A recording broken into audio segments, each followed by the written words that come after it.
Hey, welcome. Today we're going to break down a really simple but super powerful framework for learning that actually helps things stick. And it comes from a teaching guide for young learners. All right, let's get into it.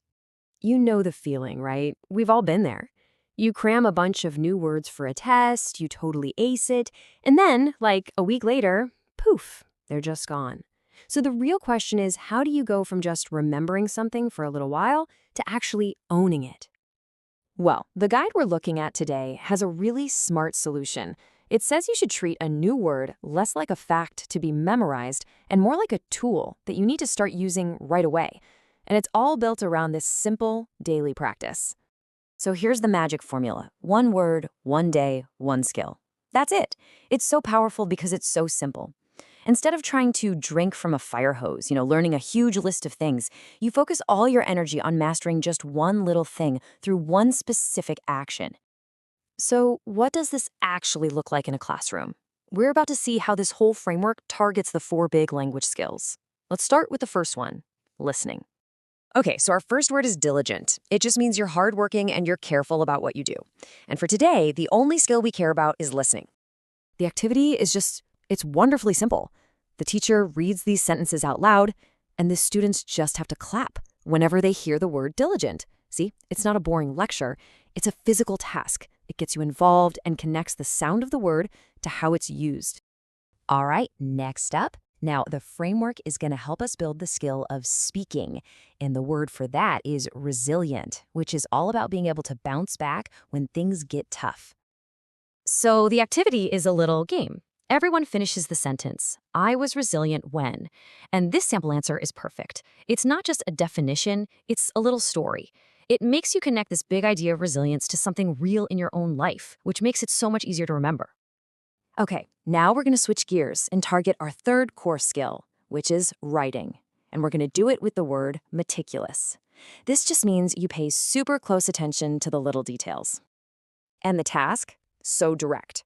Just write down one meticulous thing you did. That's it. No big essay. A student might write, I arranged my books neatly. Boom. You've just connected that word to something you actually did. Our next word is eloquent, which is a great word for describing someone who speaks or writes really persuasively. And this brings us to the last of the 4 core skills, reading. Now, the activity here isn't just to read this out loud. It's to read it with feeling, with expression. And this is where you see the real genius of the method. You aren't just reading about being eloquent.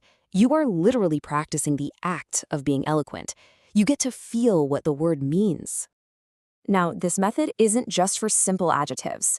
It's also awesome for understanding bigger, more abstract ideas. Take the word proactive, which is all about taking initiative. Let's see how the framework uses our listening skill for this one. This activity is just a brilliant way to make a concept crystal clear. The teacher gives a couple of scenarios, and the students have to pick which one is proactive. The contrast here between waiting for something to happen and making something happen, it's just so obvious. It's a perfect demonstration. Okay, one last example to really nail this down. Let's look at a complex trait like charismatic, that compelling charm some people have. The skill we're working on here is speaking. For this one, students name someone they think is charismatic and say why. This answer is great because it takes this big, kind of fuzzy idea of charisma and ties it to a real person. It makes the concept way more tangible and easier to get your head around. So we've seen the daily activities. They're great. But now for the million-dollar question, right? How does this method make sure all this knowledge actually lasts? How do you get it to move from just learning to really, truly knowing? And here's the secret sauce. The whole system is built on something called active recall, not passive review. So instead of just rereading a list of words, every single activity forces your brain to go find the information and use it. And that act of pulling it out of your memory is what builds stronger connections and makes it stick for good. They even make this fun with recap games like word toss. The teacher shouts out a word, and a student has to quickly shout back the meaning. It's fast, it's energetic, and it's pure active recall. And then, of course, that's backed up by a regular weekly quiz to really lock it all in. As we wrap up, it's pretty clear that the real magic here isn't just about learning a few new words. The vocabulary is just the vehicle.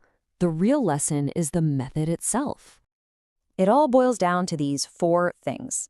Focus on one small thing at a time, actively use it with a specific skill, link it to your own real-life experience, and then practice pulling that information out of your brain, not just putting it in. That right there is a blueprint for learning pretty much anything. And that really brings us to the final thought. This framework, it's not just for kids. Think about it. A new function in a coding language, a concept from history, a new piece of jargon at work, a chord on the guitar. What's one thing you could master if you just applied this simple, focused, one-a-day method?